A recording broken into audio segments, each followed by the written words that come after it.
읽었던 이 본문 가지고 성찬에 담긴 소망이라는 제목으로 말씀을 전하겠습니다. 예수 믿는 사람들이 결코 포기하지 말아야 될 일, 예수님 다시 오실 때까지 계속 붙들어야 할 것이 있는데, 오늘 본문이 말하는 대로 이 떡과 잔을 마시면서 예수님을 기억하는 일입니다. 이 성찬 예식은 예수님이 친히 제정하신 것입니다.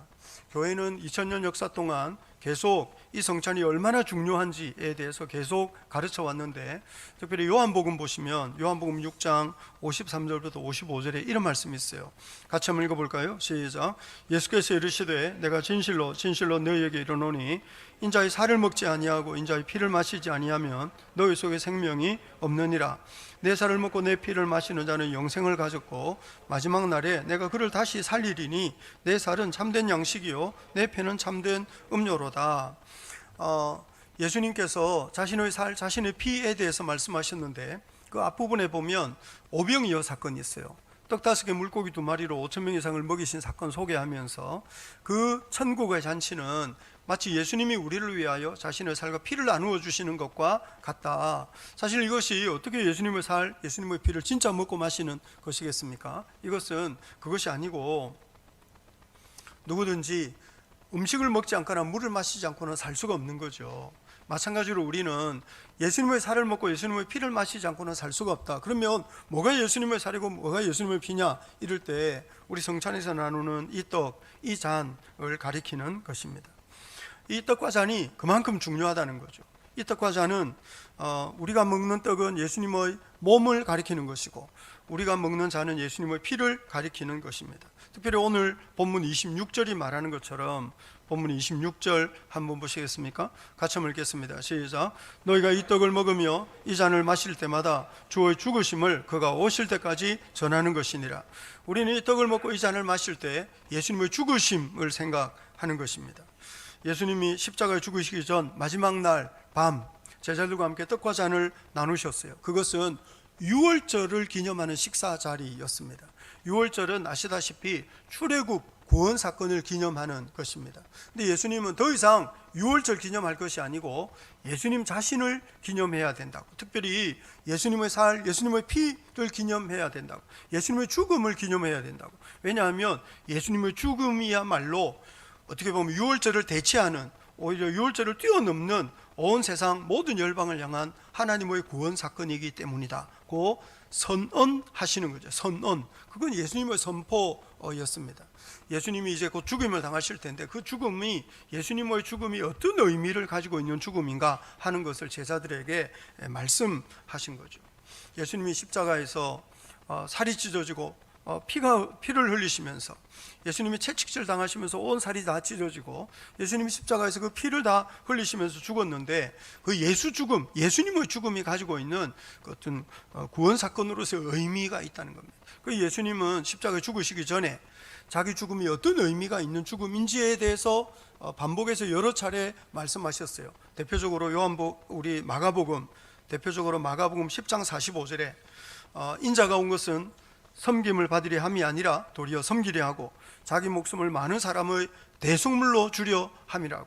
예수님은 섬김, 근데 어떤 섬김이냐? 자기 생명을 내어놓는 섬김. 근데 왜 생명을 내어놓느냐? 예수님의 생명을 내어놓으시는 것은 많은 사람의 대속물로 자신을 주시는 일이라고. 대속물이라는 것은 아시다시피 마치 양이나 송아지 잡아서 속죄의 제사를 드리는 것처럼 예수님이 자기 생명을 그런 속죄의 제물로 내어드리기 위해서 이 땅에 왔다. 그리고 그 속죄의 제물로 자신의 생명을 내어주기 위하여 지금 이제 십자가를 향해서 가고 있다. 예수님은 그렇게 선포하시는 거죠.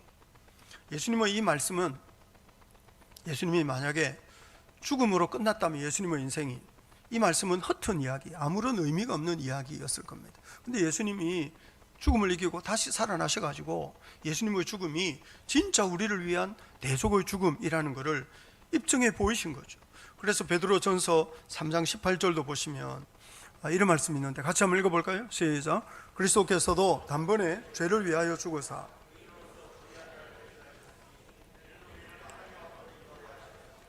육체로는 죽임을 당하시고 영으로는 살리심을 받으셨으니, 예수님은 죽임을 당했지만 죽음이 끝이 아니고 다시 살아나셨는데, 그래서 예수님의 죽음은 정말 죄를 위하여 대속물로 자신을 주신 죽음이고 의인으로서 불의한 자를 대신하시는 죽음.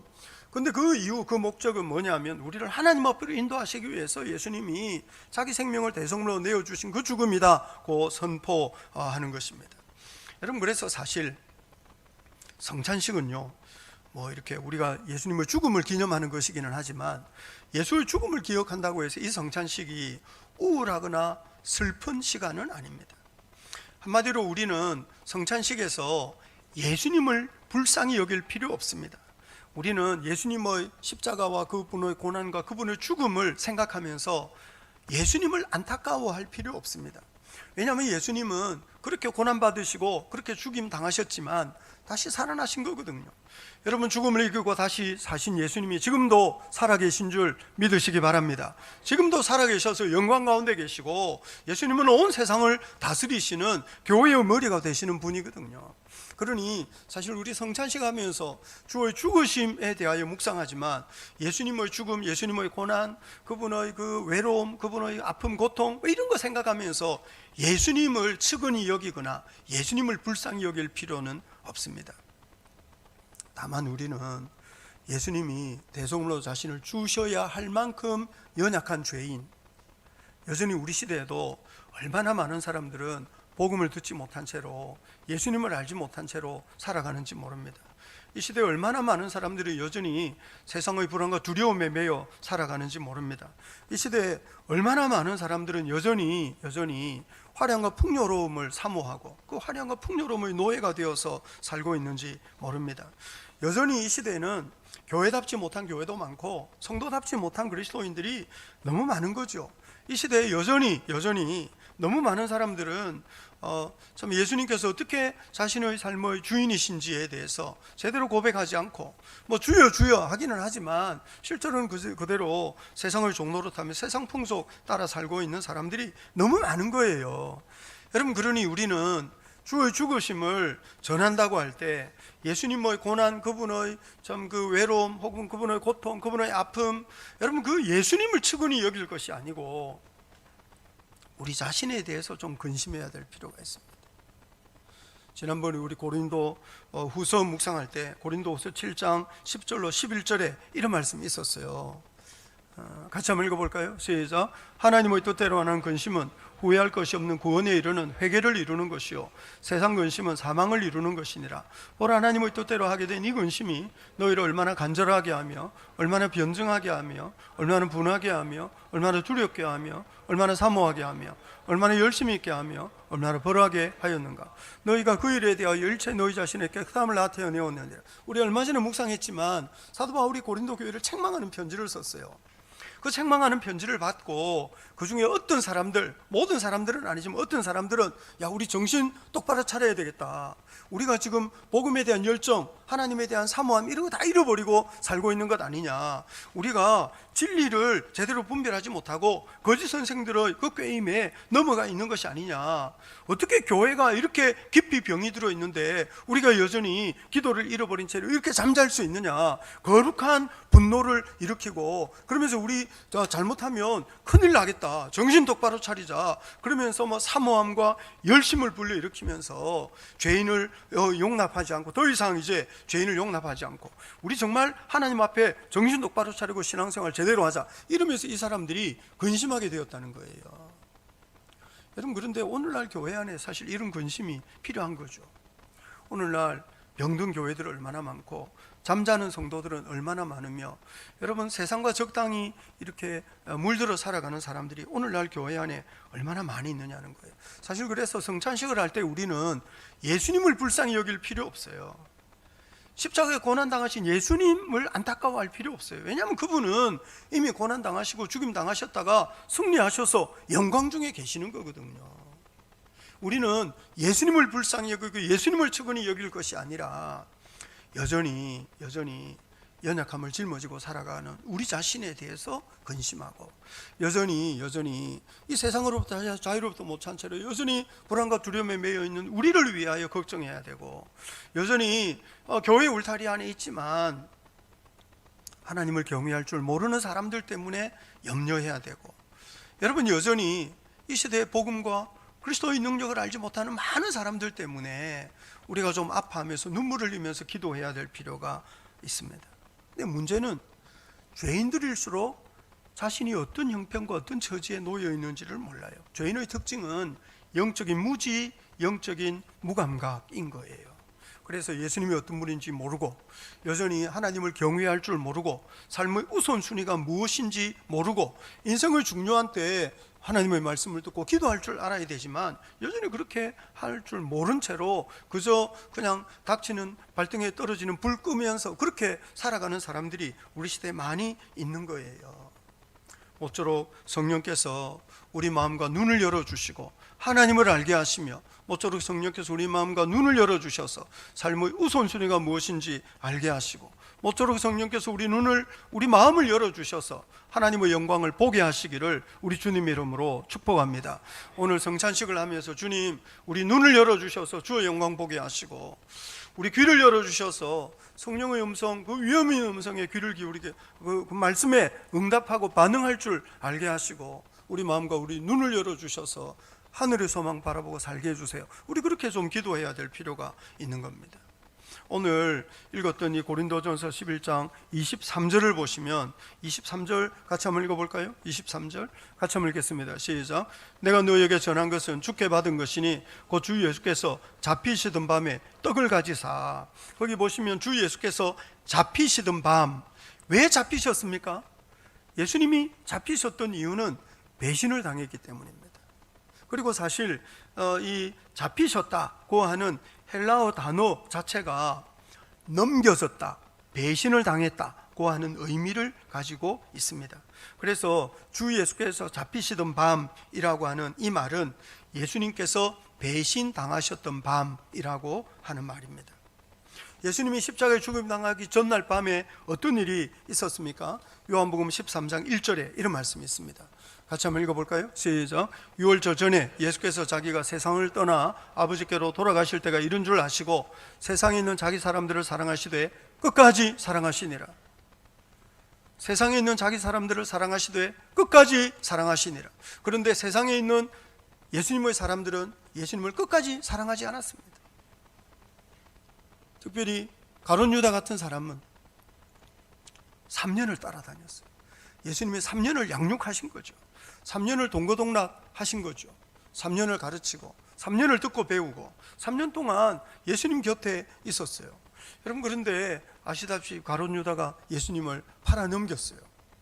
아마 가룟 유다는 처음에 자기가 예수님을 따를 때의 기대가 이루어지지 않는다, 채워지지 않는다, 채워질 가능성이 없다, 그렇게 생각했는지 모르겠습니다. 예수님과 같은 마음이 아니었어요. 예수님이 3년을 가르치셨지만, 듣고 배웠지만 최종적으로 내가 예수님의 말씀에 아멘 할 수 없구나, 이렇게 생각했는지도 모르겠어요. 예수님이 증거하신 하나님의 나라가 아마 가룟 유다가 꿈꾸었던 하나님의 나라와 달랐던 것 같아요. 아마 예수님을 따라다녀 가지고는 자기 꿈을 다 이룰 수 없다고 생각했었는지도 모르겠습니다. 그래서 여튼 이 가룟 유다는 예수님을 죽이고 싶어하는 사람들에게 어떻게 하면 조용히 예수님을 잡아갈 수 있을지 시간과 장소를 가르쳐주고 직접 안내까지 해 주었어요. 예수님은 세상에 있는 자기 사람들을 끝까지 사랑하셨지만 예수님의 사랑을 받는 사람들은 예수님과 같은 마음이 아니었던 거죠. 여러분, 사실 예수님이 십자가에 죽으시기 전날 밤은 얼마나 분위기가 좀 비장했겠습니까? 예수님이 엄청 긴장하고 계셨거든요. 예수님이 긴장하고 계셨기 때문에 아마 제자들이 좀 분위기 이상하다 이렇게 생각했을지 모릅니다. 예수님이 또 아주 또 무서운 말씀도 하시고, 예수님이 막 엄청 고민하고 스트레스 받는 그런 모습도 보여주시고 막 이랬거든요. 그런데 그 비장하던 밤에요, 제자들은 끝까지 누가 크냐, 네가 잘났냐 내가 잘났냐 이러면서 힘겨루기 하고 있었어요. 영 분위기 파악이 안 됐어요. 여러분, 분위기 파악 못하고 예수님이 정말 어떤 말씀을 하시고 예수님이 어떻게 우리를 인도하시는지에 대해서 정말 이해 못하는 그런 사람들이 우리 시대에도 얼마나 많이 있는지 모릅니다. 우리 오늘 고린도 전서 말씀을 묵상하고 있습니다만 몇 달 전에 우리 고린도 전서 묵상하고 얼마 전에는 고린도 후서를 우리가 묵상한 바가 있죠. 여러분, 얼마나 주님의 기대에 부응하지 못하는 교회입니까? 고린도 교회가 얼마나 문제가 많았습니까? 말도 못할 그런 지저분한 일들이 많이 일어나는 교회였습니다. 특별히 이 고린도 교회는요, 오늘 이 본문을 말씀하는 이유도 사실 고린도전서 11장 20절로 22절 한번 보시겠습니까? 그 앞에 고린도전서 11장 20절부터 22절입니다. 같이 한번 읽어볼까요? 시작. 그런즉 너희가 함께 모여서 주의 만찬을 먹을 수 없으니 이는 먹을 때에 각각 자기의 만찬을 갖다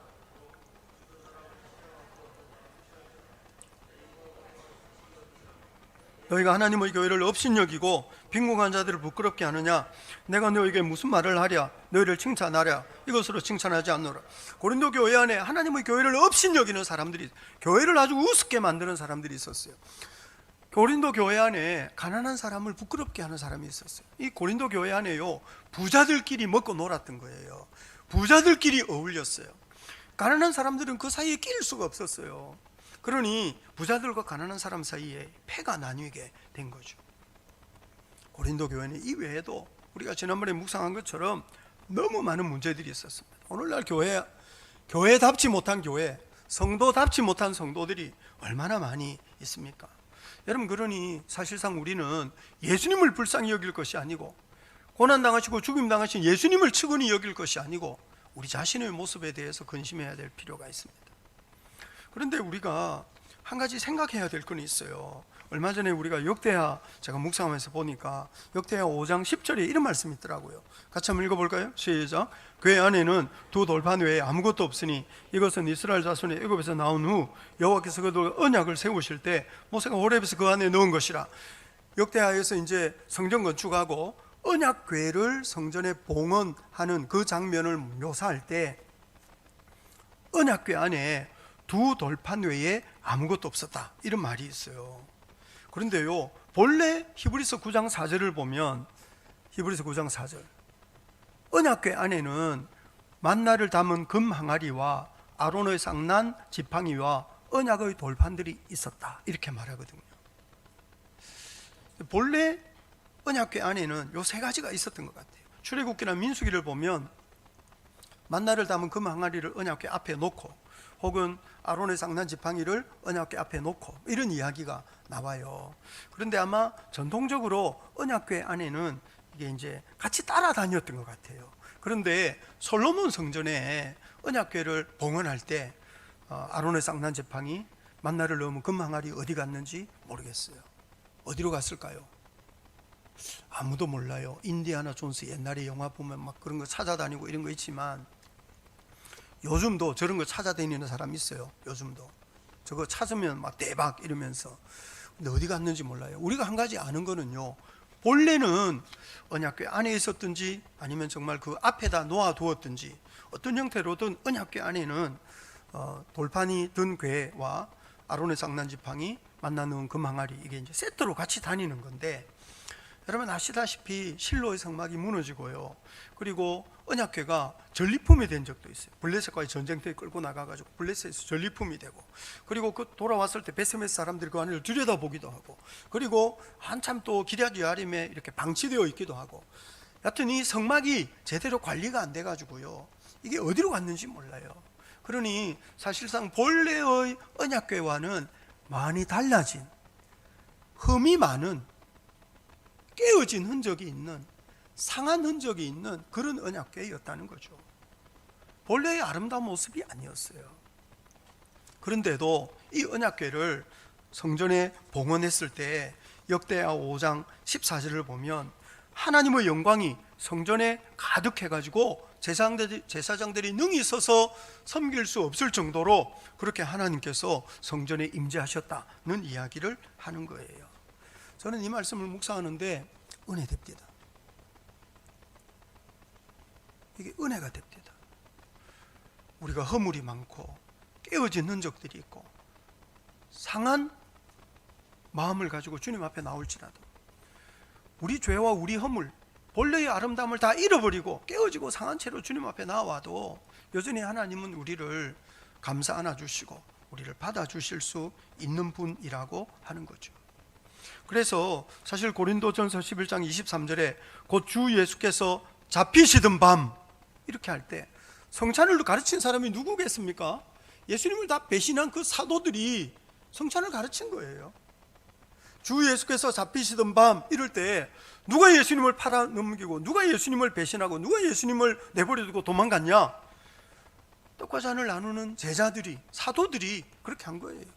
주 예수께서 잡히시던 밤 이럴 때 누가 이 성찬을 가르쳤나? 교회를 박해한 적이 있는 사도 바울 같은 사람인 거죠. 사실 그래서 과거를 따지면 허물과 죄가 많아요. 과거를 따지면 부끄러운 것이 많죠. 그럼에도 불구하고 예수님이 우리를 위하여 자기 목숨을 대속물로 내어주셨다 이렇게 말하면서 이것이 너희를 위한 예수님의 살이고 이것이 너희를 위한 예수님의 피다 이렇게 말하고 있는 거죠. 사실 이 성찬에 참여하는 많은 사람들은요, 죄와 허물이 많았던 사람들입니다. 요컨대 이 성찬이라는 것은 허물과 죄가 많았지만, 흠이 많았지만 그럼에도 불구하고 예수님 덕분에 죄 용서받고 예수님이 우리를 받아주시는 하나님의 아들이다 믿고 고백하는 사람들이 자기 몸을 대속물로 십자가에 내어주신 그 예수님을 기억하면서 죄 용서받은 은혜를 찬송하고 즐거워하며 잔치하는 그런 시간이 이 성찬이라는 거예요. 여러분, 그래서 이 성찬이 가지고 있는 아주 중요한 의미가 있습니다. 이 성찬은요, 일종의 언약인 거예요. 언약. 하나님이 우리를 받아주신다는 언약인 거죠. 하나님 우리를 친구로 가족으로 받아주신다는 그런 약속입니다. 성경의 문화적인 배경 속에 언약적 식사라는 게 있어요. 그게 뭐냐면 같이 밥을 먹으면 친구인 거예요. 같이 밥을 먹으면 가족이에요. 같이 밥을 먹으면 서로를 끝까지 보살펴 주겠다는 그런 약속을 하는 거죠. 그래서 지난번에 우리 창세기 묵상할 때 야곱과 라반이 헤어질 때 여러분 창세기 31장 44절을 보면 이런 말씀이 있습니다. 이제 오라, 나와 네가 언약을 맺고 그것으로 너와 나 사이에 증거를 삼을 거다.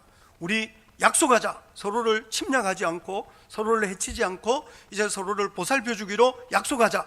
그러면서 약속을 두 가지 하는데 하나는 돌을 가져다가 기둥으로 세우는 거예요. 그리고 또 하나는 그 앞에서 무더기 곁에서 먹는 거죠. 돌을 가져다가 기둥을 세우고 돌무더기를 쌓고 그리고 그 무더기 곁에서 먹는, 그래서 이 기둥이 증거고 그리고 함께 먹는 행위를 통해서 우리는 더 이상 적이 아니고 이제 친구다 이렇게 말하는 거예요. 그래서 성경의 문화적 배경 속에 언약적 식사라는 게 있어요. 여러분, 우리 출애굽기를 보면 하나님께서 출애굽한 이스라엘 백성들을 시내산에 데리고 오셔가지고 율법을 가르치고 언약하는 장면이 있는데요, 출애굽기 24장 9절부터 11절을 보면 이런 말씀이 있습니다. 모세와 아론과 나답과 아비후, 아론, 나답, 아비후는 제사장들이에요. 그리고 모세와 제사장 그리고 장로 70명이 다 하나님 앞에 올라갔죠. 제일 마지막 구절 같이 한번 읽어볼까요? 시작. 그들은 하나님을 뵙고 먹고 마셨더라. 왜 하나님 앞에 가서 먹고 마실까요? 이게 언약적 식사예요. 고대 근동 사람들이 같이 밥을 먹으면 친구가 되는 거고, 같이 밥을 먹으면 가족이 되는 거고, 같이 밥을 먹으면 끝까지 책임져 주고 끝까지 보살펴 주겠다는 약속을 하는 거예요. 그래서 이 식사가요, 그냥 밥 먹는 게 아니고 언약적 의미가 있어요. 예수님이 복음서를 보면 예수님은 아무나 하고 같이 먹었어요. 그러니까 그거를 사람들이 이해할 수가 없었어요. 그래서 누가복음 5장 30절 같은 구절도 보면 예수님을 비난하는 거죠. 세 칸 앞에 슬라이드가 있어요. 누가복음 5장 30절에 바리새인과 서기관들이 그 제자를 비방하여 이르되 너희가 어찌하여 세리관 저희과 함께 먹고 마시느냐. 이게 이제 문제 삼을 만한 거예요. 왜냐하면 식사를 한다는 것은 친구가 된다는 거고 가족이 된다는 거고 하나가 된다는 건데, 어떻게 예수님과 예수님의 제자 너희들은 저런 인간 같지 않은 사람들과 같이 먹고 마실 수 있느냐, 이렇게 이제 따지는 거죠. 근데 예수님은요, 인간 같지 않은 사람, 그 시대 사람들이 다 죄인이라고, 절대로 구원 얻지 못할 사람이라 낙인 찍어 놓은 그 사람들을 초대해서 그 사람들의 초대에 응하면서 같이 먹고 마셨거든요. 언약적 식사의 의미 때문입니다. 예수님은 허물이 많고 연약한 영혼이라도 다 받아주시는 거예요. 바리새인들은 허물 있는 사람은 받을 수가 없었어요. 죄인은 용납할 수가 없었어요. 그런데 바리새인은 죄인이 아닙니까? 위선인 거죠. 위선. 자기 허물과 자기 죄는 감추고 남의 허물과 남의 죄는 들추어내고 손가락질하는 거예요. 여러분, 그런데 우리가 하나님 앞에서 기억해야 될 것은, 하나님은 어떤 연약한 어떤 허물 어떤 죄인이어도 용납하실 만큼 너그러운 분이라고 하는 거죠. 그래서 함께 먹고 마신다는 것은 우리가 주님의 친구가 되고 우리 주님의 가족이 된다는 것을 의미하는 것입니다. 그래서 요한복음 6장 56절 57절에 요한복음 6장 56절 57절에 같이 한번 읽어볼까요? 시작. 내 살을 먹고 내 피를 마시는 자는 살아계신 아버지께서 나를 보내심에 내가 아버지로 말미암아 사는 것 같이 나를 먹는 그 사람도 나로 말미암아 살리라. 성경 구절은 이게 한 단어 한 단어를 깊이 묵상해야 될 것도 있어요. 예를 들면 요한복음 6장 56절 57절 같은 이 구절은 예수님의 살을 먹고 예수님의 피를 마시는 자는 예수님 안에 거하고 예수님도 우리 안에 거하신다는 거죠. 예수님은 하나님 안에 거하셨어요. 하나님이 예수님 안에 계셨죠. 여튼 쉽게 말하자면 임마누엘 같은 거예요. 그런데 그래서 예수님은 어떤 기대를 가지고 계시냐? 이 떡과 잔을 먹고 마시면서 언약적 식사에 참여하는 사람에 대해서 예수님이 어떤 기대를 가지고 계시느냐 하면, 예수님이 아버지로 말미암아 아버지 덕분에 아버지 때문에 아버지를 위하여 사는 것처럼 나를 먹는 그 사람도 나로 말미암아 예수님 때문에 예수님 덕분에 예수님을 위하여 살기를 기대하시는 거예요. 예수님이 이 언약적 식사에 많은 사람을 초대하시면서 예수님은 우리의 연약함과 우리의 허물을 대신하여 우리 죄인이 받아야 될 형벌을 대신 받으시기 위하여 십자가에 죽으신 하나님의 아들이라. 그리고 예수님이 우리 죄의 허물을 다 씻어주시고 용서하시면서 그리고 우리를 친구로 우리를 가족으로 받아주신다는 거죠. 그러면 너도 예수님을 친구로 받을 거냐? 너도 예수님을 가족으로 받을 거냐? 그래서 너도 예수님이 땅에 있는 자기 사람들을 사랑하시되 끝까지 사랑하시니라 이렇게 말씀하셔서 주님이 우리를 끝까지 짊어지시고 끝까지 우리를 포기하지 않으시고 끝까지 우리를 보살펴 주시는 것처럼 너도 예수님께 끝까지 충성할 테냐 이렇게 질문하시는 거예요. 여러분, 우리가 오늘 떡과 잔을 먹고 마시면서 주님이 땅에 있는 자기 사람들을 사랑하시되 끝까지 사랑하셨다 말씀하시는 것처럼 여러분, 우리도 주님을 끝까지 사랑하겠노라 결심하고 다짐하는 성도들이 될 수 있기를 바랍니다. 주님이 허물 많은 우리를 그대로 감사 안아주시고 그대로 용납하시면서 내가 너희를 친구라 하였노니, 여러분, 우리에게 두려워하는 종의 영이 아니고 양자의 영을 주셔서 하나님을 아빠 아버지라 부를 수 있게 하신 그 은혜는 얼마나 귀한 것입니까? 그러면 우리가 정말 하나님을 아버지라고 불러야죠. 그러면 정말 우리가 예수님을 우리의 가장 귀한 친구로 여겨서, 여러분, 사람이 친구를 위하여 자기 목숨을 버리면 이보다 더 큰 사랑이 없는데 예수님은 우리 친구가 되시려고 우리를 위하여 목숨을 내어주셨다면 여러분, 우리도 우리 마음을 주님께 드려야 하지 않겠습니까? 떡과 잔을 먹고 마시면서 내가 예수님의 친구로 예수님의 가족으로 우리가 예수님께 내 마음을 드리겠노라 결단하는 성도들이 될 수 있기를 바랍니다. 지난주에 우리 역대하 묵상할 때 솔로몬이 1,000희생을 드렸을 때 하나님께서 그 마음을 보신 거예요. 1,000희생, 그게 뭐가 중요하겠습니까? 그렇지만 내가 하나님의 말씀을 듣고 하나님이 주신 사명에 응답하고 내가 주님을 예배하는 것이 가장 소중하다 고백했던 그 솔로몬을 귀하게 여기신 거죠. 그런데 아시다시피 나중에는 솔로몬이 변했어요. 처음에는 하나님의 말씀을 듣고 예배의 우선순위를 두고 어떻게 해서든지 주님 앞에 무릎 꿇었던 그 사람이요, 나중에는 변한 거죠. 여러분, 우리는 변하지 마시게요. 여러분들, 우리를 끝까지 우리 주님 안에 머물러 있고 끝까지 복음과 그리스도를 위해서 사시게요. 주님이 땅에 있는 자기 사람들을 사랑하실 때 끝까지 사랑하신 것처럼 여러분, 우리도 예수님이 가장 귀하신 분이다, 평생 그 고백 부여잡고 사는 성도들이 될 수 있기를 바랍니다. 여러분, 그럴 때 우리가 하나님의 나라의 영광에 참여할 수 있지 않겠습니까? 여러분, 천국이 너무 좋은 곳이어가지고요, 성경은 잔치하는 곳으로 묘사해요. 그래서 지난번에 시편 묵상할 때도 시편 36편 7절 8절 보시면, 하나님이여 주의 인자하시며 어찌 그리 보배로우신지요, 사람들이 주의 날개 그늘 아래 피하나이다. 주님의 날개 그늘 아래 피한 사람은요, 주의 집에 있는 살찐 것으로 풍족하고 주의 복락의 강물을 마시는 거예요. 여러분, 그래서 성막이든 성전이든 초대교회 성도들 함께 모여가지고 늘 먹고 마셨어요. 성막, 성전에서 드리는 제사의 마지막은 먹고 마시는 거예요. 항상 화목제가 마지막이에요. 왜냐하면 하나님 앞에서는 그런 잔치하는 즐거움이 있다는 것을 보여주시는 거거든요.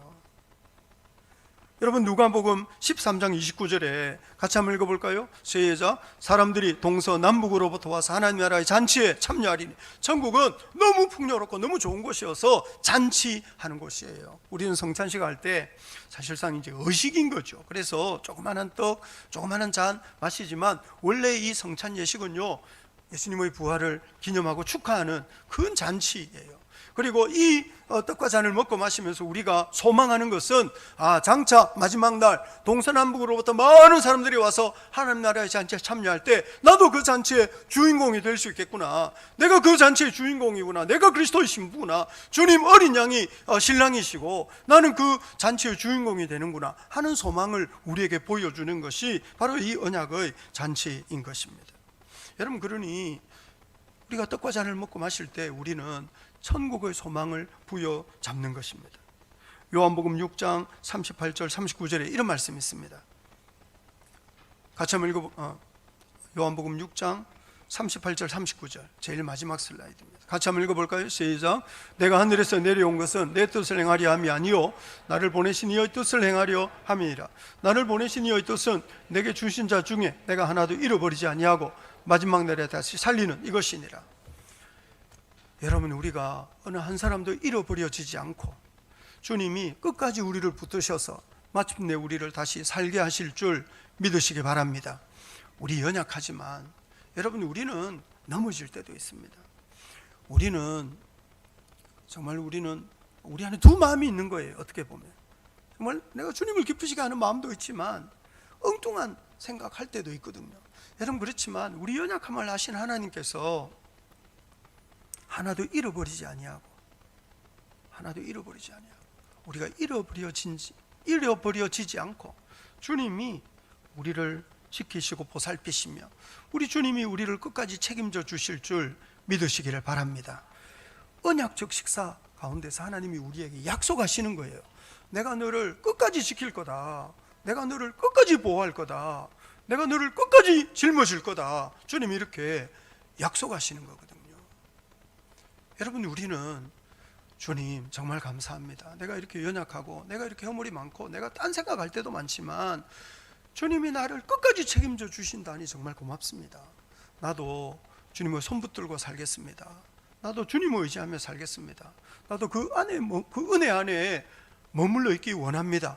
그렇게 다짐하면서 이 떡과 잔을 받아 먹고 마시는 것입니다. 여러분, 성령께서 우리 가운데 임재하셔서 우리를 예수님의 큰 은혜와 그 사랑을 알게 하시고 그 사랑 안에 깊이 젖어들게 하시는 놀라운 복을 오늘 누릴 수 있게 되기를 우리 주님 이름으로 축복합니다. 아멘, 아멘.